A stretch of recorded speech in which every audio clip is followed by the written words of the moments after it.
What's up, guys? This is our winter build and it's time to test it out. Now obviously we won't be able to test everything fully, but it snowed, so we should at least be able to get a good idea of what this car is capable of and if it's deemed winter worthy. Let's go. First things first, this car is not what I would consider to be the ultimate Subaru, right? Because in order to prep properly for winter, you would have gnarly studded rally tires specifically for ice and snow with a lot more power and no traction control and a manual transmission. However, I feel like overall this car is pretty well prepped for winter. So first thing we want to know about is just how good does it do in the snow, because that's primarily why you're building a winter car. And honestly, it does pretty well. These tires do surprisingly well, especially in some of the deeper snow. Now, when it comes to, let's call it pure ice, right? They could be better. A set of proper studded tires would definitely have an advantage there, but overall, I'm incredibly impressed for a set of all-season tires. And then the next big thing is the winch.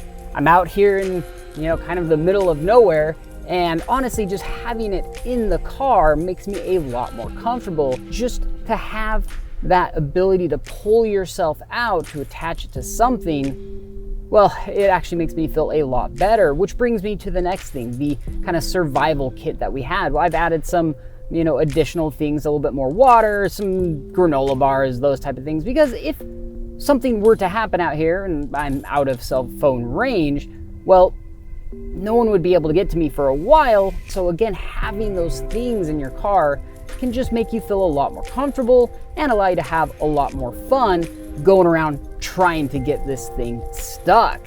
And then the lift kit. Now this particular road is not what I would call a run-of-the-mill road. This is a trail, a dirt trail, and it's been rutted, and having the extra lift from the lift kit has basically allowed me to go back here, getting in and out, and then some spots along the way.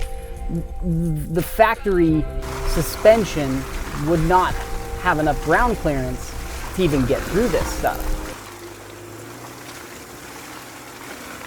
And then the headlights and fog lights. Now granted, it's daytime, but I have driven this in the night, and the fog lights and the headlights together really makes a massive difference as far as being able to see where you're going and just having the confidence to kind of keep moving forward.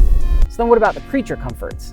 Well, this is where really personal opinion comes in, but for example, the WeatherTech floor mats. It's amazing that you can get all the snow and mud and dirt, and it keeps it right in the mat, and then you just kind of dump it out.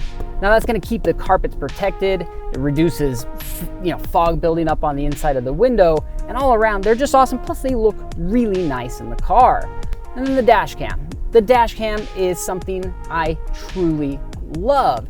Now, you may not ever technically need it in your life, but when you have it, you hope that you don't need it necessarily. You don't want to be in an accident. But when we're doing things like this, maybe I'm not filming like I am right now and something happens, it's nice just to have something recording at all times. That way, we can show you guys, or you can just go back, show it to your friends. Let's get a little sketch, huh? Traction control off. Let's roll. It's just nice to have. And then the mud flaps, keeping the crap off your car. Now, getting mud and snow and stuff on your car isn't that big of a deal. It washes off fairly easily.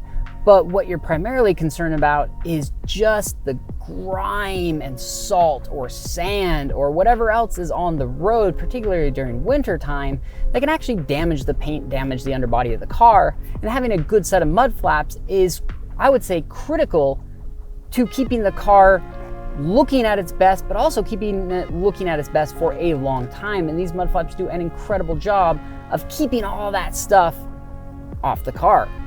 And then the tow hook. Well, I think it looks awesome, but it is there for a purpose. Should you need to get pulled out or you need to pull somebody else out, having that recovery point there that's nice and solid and strong is really important, not only for yourself, but for other people around because, well, maybe you might have to save them. So did we build the ultimate winter car? Of course not.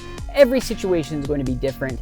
Every car is going to be a little bit different, and everybody's personal opinion on what makes an ultimate winter car is going to be different. However, I feel like we built a pretty dang comprehensive, all-around good winter car. Overall, I'm stoked. I freaking love this car. I love going out, going on these kind of fun adventures and trying to see what this car can do, trying to see if we can get it stuck. It's just one of the things that I've always loved to do, and then having a car that's kind of built around that, well, that just makes it even cooler. Anyway, that's my thoughts on this car, and I truly appreciate you guys watching. Now, if you have any questions on this build or any of the products we have on this car, feel free to drop them down below. I'm always happy to answer them. Make sure to subscribe for more builds just like this. I'm gonna keep on playing around out here because why not? And see you guys next time.